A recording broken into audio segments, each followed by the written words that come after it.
जिंदगी में कई बार ऐसा होता है कि जब आपने कोई आर्ग्यूमेंट किसी के साथ किया होता है और बाद में आपको पता चलता है कि वो आर्ग्यूमेंट गलत था। लेकिन अब प्रॉब्लम ये है कि वो इंसान भी नहीं है जिसके सामने जाके आप सॉरी फील कर सकते और कह सकते कि आपसे गलती हुई थी। तो आज का जो टॉपिक है वो है मेरे और मेरे फादर इन लॉ के बीच का। कि जब मेरी शादी हुई तो मैं और मेरे फादर इन लॉ बहुत सारा टाइम स्पेंड करते थे। बहुत सारी बातें वो मुझे बताते थे पास्ट की। तो अक्सर वो कहा करते थे कि पहला सुख निरोगी काया, दूसरा सुख जेब में माया, और आगे की लाइन्स है कि तीसरा सुख सुताज्ञाकारी और चौथा सुख पतिव्रत हो नारी। लेकिन हमारी जो डिबेट होती थी वो पहले की दो लाइन्स में होती थी, जिसमें पापा कहते थे कि पहला सुख निरोगी काया, और मैं उन्हें करेक्ट करके कहती थी कि नहीं पापा, पहला सुख जेब में माया। बस उनकी अच्छी बात ये थी कि वो मेरी फीलिंग्स को हर्ट नहीं करते थे, और वो ये बात समझते थे कि कहीं मेरा एक्सपीरियंस लाइफ का ऐसा रहा है जहाँ कहीं मुझे दुख हुआ है, या कहीं मुझे ये बात समझ में आ गई है कि पहला सुख जेब में माया होना चाहिए। तो उन्होंने मुझे कभी जज नहीं किया और बस मुस्कुरा के सिर्फ इतना कहा कि जब वक्त आएगा तो तुम समझ जाओगी।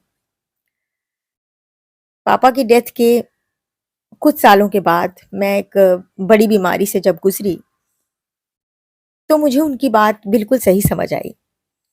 उसे एक्सेप्ट मैं आज कर रही हूँ, हालांकि कर मैं पहले चुकी हूँ, लेकिन आज मैं सबके सामने एक्सेप्ट कर रही हूँ ये बात। शायद इसको करने के बाद मेरा गिल्ट कुछ कम हो जाएगा। कि आप सही कह रहे थे, जब आप अपनी हेल्थ के साथ सफर कर रहे होते तो आपकी जिंदगी की जो सबसे बड़ी चीज भी होती है ना, आप उसके साथ भी इंजॉय नहीं कर सकते। और मैंने इस चीज को ना अपनी जिंदगी में जिया है कि कभी कोई काम इस तरह का मत करिए जिससे कि लाइफ में आपको रिग्रेट हो।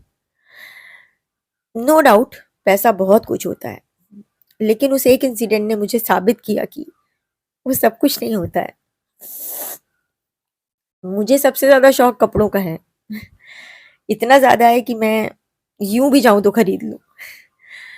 लेकिन उस दौर में मैंने अपनी कबर्ड खोल के देखी भी नहीं। मुझे नहीं लगा कि मुझे उसे खोल के देखना है। मुझे कोई टॉपिक डिस्कस करना पसंद नहीं था क्योंकि मैं इतनी तकलीफ में थी। मुझे कुछ अच्छा नहीं लगता था, ना खाना, ना कहीं जाना। मुझे अलाउ भी नहीं था और मुझे पसंद भी नहीं था कहीं भी जाना या किसी से भी